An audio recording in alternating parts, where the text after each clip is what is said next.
Alors, je m'appelle Hamadou Hamidou.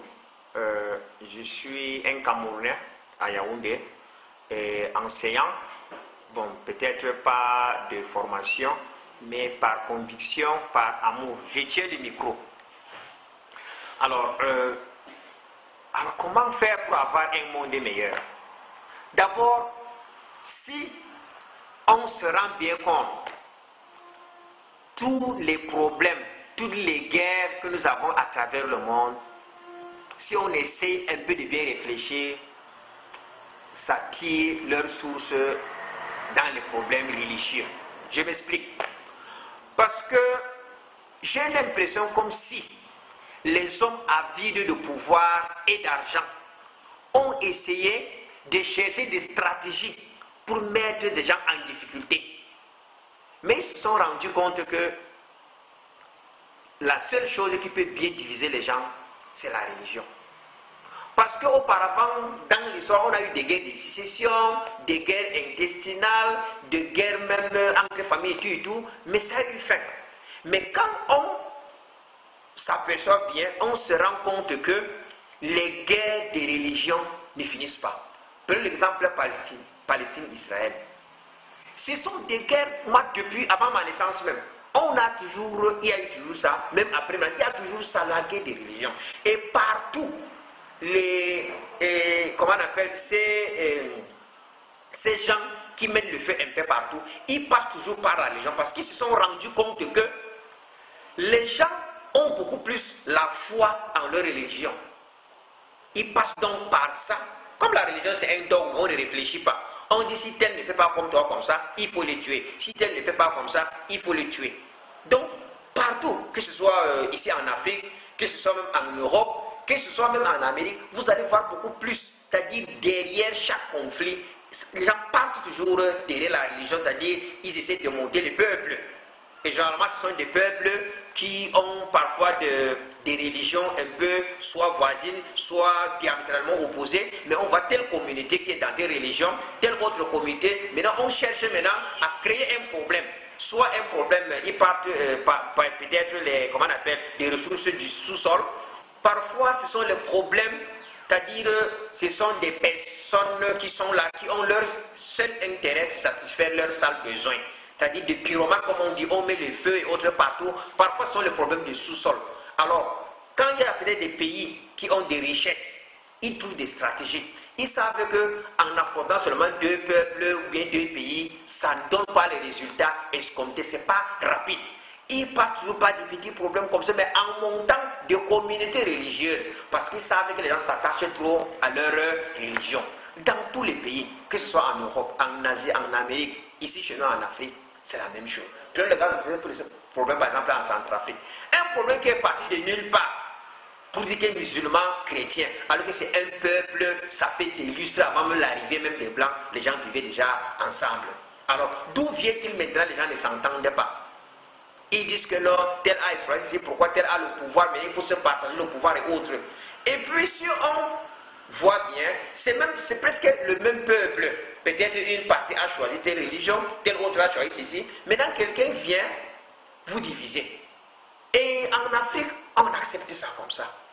Alors vraiment, ça c'est le problème qui mine l'Afrique, voire même le monde. Parce que même à travers le monde, il y a des guerres, que ce soit en Irak, que ce soit même en Chine, que ce soit même en Corée, partout c'est le problème des religieux. L'exemple le plus patent, c'est-à-dire, comme je disais, Israël et la Palestine. Ça ne finit pas.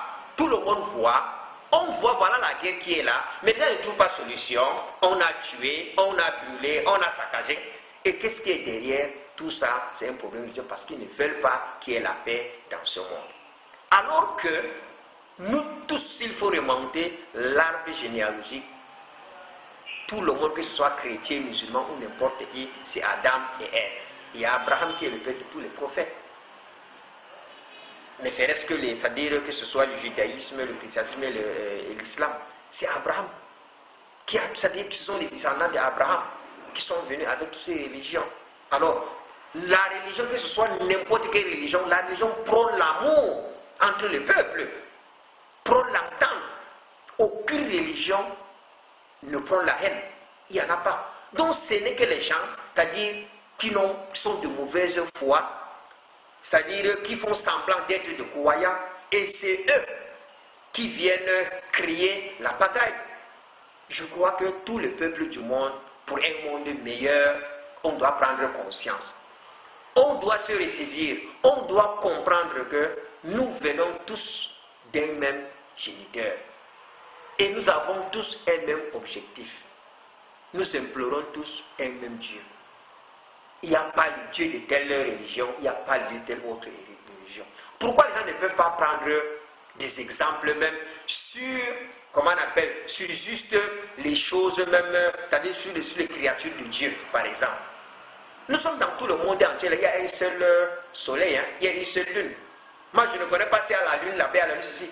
Seulement ça, le soleil que nous tous nous observons, ça c'est une créature de Dieu. Que ce soit la lune, même l'air que nous vivons, ça la vie. C'est la vie, c'est gratuitement que Dieu nous a offert ça. Parce que toute chose, là où l'air ne traverse pas, c'est quelque chose qui ne vit pas.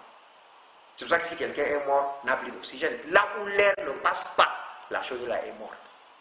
Donc vraiment, on doit se rappeler, on doit faire confiance, c'est-à-dire à notre Créateur, à travers ces créatures, pour dire que vraiment, en fait, si Dieu nous a créés, c'est pas pour se disputer, c'est pour avoir un monde meilleur.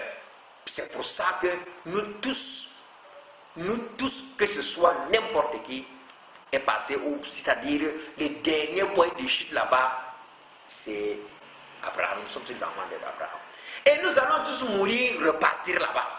Alors, qu'est-ce qu'il y a donc à avoir de but différent? Alors que l'objectif là, c'est d'avoir une vie sereine, une vie paisible, et que chacun meure dans la paix. Mais que de détruire les gens et autres, vraiment. Prenons conscience. Nous tous revenons à la religion de Dieu. Disons-nous que nous avons un seul et unique ancêtre. Si on remonte, tout le monde va buter. Qu'on passe par n'importe quelle famille, par n'importe quelle religion, par n'importe quel pays, on va buter. Tout le monde va passer par Abraham. Donc nous sommes tous les enfants d'Abraham. Quand on va réfléchir comme ça, les armes et autres, tout ça, là, ça ne sert à rien. Donc rien ne peut pacifier le monde plus que l'amour. Il n'y en a pas. Il n'y en a pas. C'est l'amour. Quand on va mettre l'amour devant, vous allez voir ces guerres, tout ça là, le pouvoir, tout ça là, c'est vanité de vanité.